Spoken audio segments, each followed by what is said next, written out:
Hello दोस्तों, स्वागत है आपका हमारे चैनल बुलवियर बैलेंस में। तो आइए सबसे पहले मैं आपको अपनी पोजीशंस बता देता हूं और फिर हम एनालाइज करेंगे कि आज का मार्केट हमने किस तरीके से ट्रेड किया।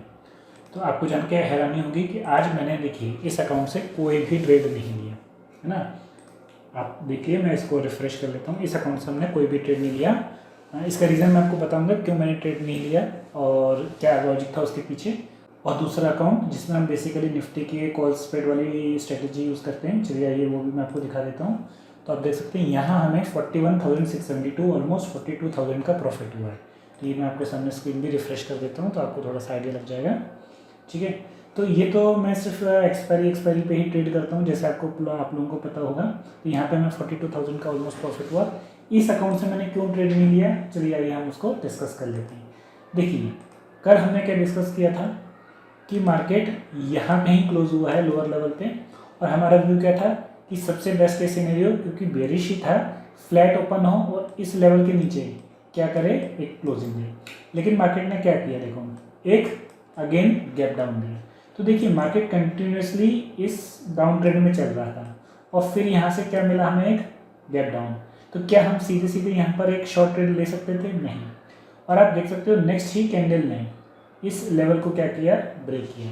देखिए मेरे लिए सबसे बेस्ट सीन क्या होता है कि अगर मार्केट को बेरिश होना था निफ्टी को, तो ये ऐसे डायरेक्टली ब्रेक नहीं कर सकता। ये ज़्यादा सस्टेनेबल नहीं होता कि पहला गैप डाउन और ऊपर से सीधे फिर ब्रेक डाउन, है ना। क्योंकि यहाँ पे ऑलरेडी जो सेलर्स रहे होंगे इतने बड़े गैप डाउन के बाद 200-300 पॉइंट के बाद उन्हें एक अच्छा खासा प्रॉफिट हो रहा होगा। तो मोस्ट ऑफ द टाइम क्या होता है कि थोड़ी देर तो ये कंटिन्यू रहता है, उसके बाद लोग प्रॉफिट बुक करना स्टार्ट करते हैं। तो मेरा कन्विक्शन यह नहीं था। हाँ, ये मेरे लिए कब हाई कन्विक्शन वाला ट्रेड होता, जब मार्केट इस लेवल के पास थोड़ा सा क्या करता, टाइम स्पेंड करता और फिर कहीं फर्स्ट हाफ के लास्ट में या सेकेंड हाफ में कहीं हमें ब्रेकडाउन मिलता। और देखिए अच्छा हुआ आज हमने थोड़ा सा पेशेंस दिखाया और एकदम से हम ट्रेड में कूदे नहीं। कि अगर आप देख सकते हो यहाँ पे हम ले लेते इस लो के नीचे, तो यहाँ हमारा एसएल होता और एटलीस्ट इसके नीचे कहीं हमारा 1:1 आता है। लेकिन एग्जैक्टली आप देख सकते हो इसी लेवल के अराउंड मार्केट ने सपोर्ट लेके एक शार्प रिवर्सल दिया और यहाँ हमारा कहीं ना कहीं क्या होता है दोस्तों, एसएल हिट हो जाता है। तो मैंने इसलिए कहा है प्रॉफिट ना हो चलेगा, प्रॉफिट कम हो वो भी चलेगा, पर हमारा मेन फोकस क्या होना चाहिए कि हम अपने लॉस को सबसे पहले प्रोटेक्ट करें। तो मेरे लिए पहली बात तो ये हाई प्रोबेबिलिटी ट्रेड था नहीं। दूसरा, इसका जो इस कैंडल का जो लो था और इस कैंडल का ये जो था, इन दोनों के बीच का जो डिफरेंस था, तो मुझे पता था मैक्स टू मैक्स मेरा टारगेट क्या हो सकता है यहाँ पे। तो ये मेरे एक रिस्क टू रिवॉर्ड को भी जस्टिफाई नहीं कर रहा था।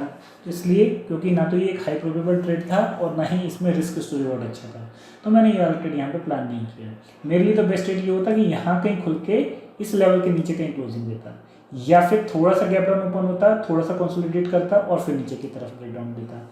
बट ऐसा कुछ नहीं हुआ, इसलिए आज हमने निफ्टी में कोई ट्रेड नहीं लिए। देखिए ना, पेशेंस इसलिए इंपॉर्टेंट होता है क्योंकि इसको देख के आप, मुझे पता है बहुत से लोगों ने हो सकता है एंट्री ले भी ली हो और स्कैल्पिंग करने वालों को थोड़ा बहुत प्रॉफिट हो गया हो, लेकिन अगेन है ना, हमारा व्यू फिक्स था, निफ्टी की एक्सपायरी थी, तो हम बेसिकली शॉर्ट ट्रेड को ही एक्सपेक्ट कर रहे थे।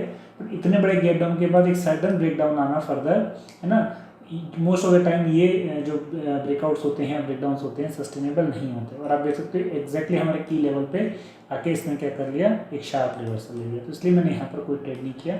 सेम चीज़ निफ्टी, फिर निफ्टी और बैंक निफ्टी में भी हुई थी, तो वो भी आ गई थी। आप देखिए मैं आपको बता देता हूँ। बैंक निफ्टी तो एग्जैक्टली हुआ ही यहाँ था, आप देख सकते हो इस सपोर्ट के पास ओपन हुआ और पहले ही कैंडल क्या बनाई, बुलिश बनाई। थोड़ा सा ट्रेड हम ये ले सकते थे, कौन सा, कि एक अपमूव के बाद थोड़ा सा एक पुल बैक, पर ये पुल बैक क्या था ना, ये दोस्तों काफ़ी डीप पुल बैक हो गया था। इतना ज़्यादा पुल बैक हम ज़्यादा प्रेफर नहीं करते। हमारे लिए बेस्ट केस क्या होता है कि मार्केट मूव करे और फिर थोड़ा सा 30 से 50% के बीच में कहीं रिट्रेस करे और एक बुलिश कैंडल बनाए, तब हम सोच सकते हैं कि मार्केट क्या हो सकता है, एक बुलिश मोड में आ सकता है। बट ऐसा हुआ नहीं, ये पुल बैक काफ़ी थोड़ा सा डीप था, तो इस वजह से भी मैंने यहाँ पे एक बुलिश एंट्री मिली। और ऑब्वियसली ये कंटिन्यूसली क्या कर रहा था, आप देखिए नीचे था, टाइम स्पेंड किया, फिर एक ब्रेकडाउन, फिर टाइम स्पेंड किया, यहाँ काफ़ी लंबे टाइम तक नीचे। तो मार्केट का व्यू तो बैंक निफ्टी का बेरिश ही था। तो ऐसे में थोड़ा सा बुलिश ट्रेड लेना हमारे लिए एक रिस्कियर ट्रेड हो जाता है। हालांकि आप लेते तो यहाँ पे आपको एक अच्छा खासा प्रॉफिट होता है। ये सडन मोमेंटम आप देख सकते हो कितने पॉइंट्स का था, अगर आप यहाँ से चेक करोगे यहाँ से ये ऑलमोस्ट 300-400 पॉइंट थे यहाँ पे, तो हम कैप्चर कर सकते थे। बट अगेन देखिए, हम लो और हाई कैच नहीं कर सकते, हमारा व्यू बेयरिश था, तो हम बेसिकली बेयरिश ट्रेड ही ले रहे थे, बट मार्केट ने एग्जैक्टली सपोर्ट पे ओपन होके सीधे वहाँ से रिवर्सल दे दिया हमें, इसलिए हमने ये ट्रेड को अवॉइड किया था। ठीक है, और फिर निफ्टी में भी सेम ऐसे ही हुआ था, आप देख सकते हो। बिल्कुल मैंने आपको कहा था ये वाला एरिया कौन सा है, अगर आपको ध्यान हो करके आपने एनालिसिस देखा हो, ये हमारा गैप एरिया है ना। अगर मैं आपको दिखाऊं थोड़ा सा पीछे ले जाके, आप देख सकते हो, इसको पहले मैं डिलीट कर देता हूँ, ये नहीं तो साथ साथ चलेगा। आप देख सकते हो ये वाला एरिया है ना, यहाँ पे मार्केट ने क्लोजिंग दी थी, यहाँ पे मार्केट ने क्लोजिंग दी थी, और उसके बाद सीधे गैप अप ओपन हुआ था। तो ये जो मैंने पर्पल कलर का बॉक्स बनाया है ना, ये बेसिकली हमारा क्या है, गैप एरिया। और जैसे ही कल के एनालिसिस वीडियो में मैंने आपको समझाया था कि गैप अपने आप में एक इंपॉर्टेंट सपोर्ट और रेजिस्टेंस की तरह वर्क करता है। और देखिए मार्केट ने कितने ब्यूटीफुल तरीके से इसको रेस्पेक्ट भी किया, एग्जैक्टली सपोर्ट पे यहाँ पे मार्केट ओपन हुआ, ऊपर की तरफ गया, और एग्जैक्टली इस गैप के हायर लेवल पे रेजिस्टेंस लेके फिर नीचे आ गया, है ना। तो अगर आपको स्कैल्पिंग करनी थी तो आप कर सकते थे, बट जनरली मैं स्कैल्पिंग फ़िलहाल प्रेफर नहीं करता हूँ। एक अच्छा ट्रेड था इन दोनों के बीच में, तो आप यहाँ स्ट्रैडल क्रिएट कर सकते थे, बट अगेन वहाँ पे आपका एसएल क्या होता, थोड़ा सा डीप हो जाता, तो मैं जनरली प्रेफर नहीं करता। और आप देखिए मार्केट इसी रेंज के बीच में रहा। हाँ, एक शॉर्ट ट्रायंगल आप क्रिएट कर सकते थे इन दोनों लेवल्स के बीच में नेक्स्ट वीक के लिए, लेकिन वो पोजीशन स्ट्रेटेजीज है वो अलग होती हैं। हम बेसिकली यहाँ पे जो सीरीज स्टार्ट की हमने वहाँ पर एक इंटरडे करी, तो इंटरडे में फिर निफ्टी के लिए भी कुछ खास मूवमेंट करने को नहीं ना, तो कोई बात नहीं। ऐसा नहीं है कि देखिए हम इंटरडे में ले रहे हैं तो हम डेली की डेली ट्रेड लें, हमें ट्रेड में घुसना ही है, ऐसा नहीं होता। हमें जब हमारे सेटअप के हिसाब से ट्रेड मिलेगा हमें तभी ट्रेड लेना है, क्योंकि आप निफ्टी में अगर देखो मैंने ट्रेड वहाँ ले लिया होता ना, तो मैक्स टू मैक्स क्या होता है, मेरा कॉस्ट टू कॉस्ट निकलता, और वो भी मुझे उम्मीद नहीं थी। वहाँ पे सीधे सीधे हमारा क्या हो जाता, आधे घंटे में खेल खत्म हो जाता और हमारा एसएल हिट हो जाता। हालांकि 10,000 का एसएल एक ट्रेड में अगर हम लेते तो आपको भी पता है क्या हमारा मनी मैनेजमेंट गड़बड़ा जाता, नहीं। लेकिन मैंने आपको जैसे बताया कि दो इंपॉर्टेंट चीज़ थी ना वहाँ पर, एक तो हमारा रिस्क टू रिवॉर्ड नहीं जम रहा था वहाँ पे, है ना, कैंडल के लो से लेके अगर हम टारगेट तक को देखें और एसएल देखें, और दूसरा क्या था, हमारा हाई प्रोबेबिलिटी ट्रेड भी नहीं था वो, ना तो कंसोलिडेशन के बाद ब्रेकआउट हुआ, ब्रेकडाउन आया, और ना ही फ्लैट ओपन हुआ था। तो इन दोनों ही केसेस में देखिए हम ऑल ऑफ द डे बैठे रहे, देखते रहे कि कहीं हमें एक अच्छा ट्रेड मिल जाए, बट हमें वहाँ नहीं मिला।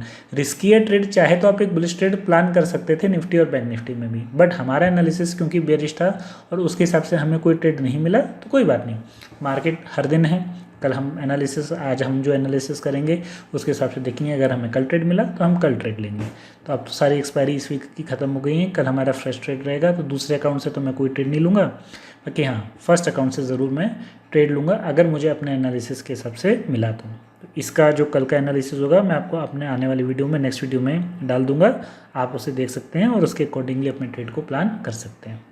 तो अगर आपको हमारा एनालिसिस और हमारा वीडियो अच्छा लगा हो तो please like and subscribe our channel. Thank you for supporting. Thank you for watching.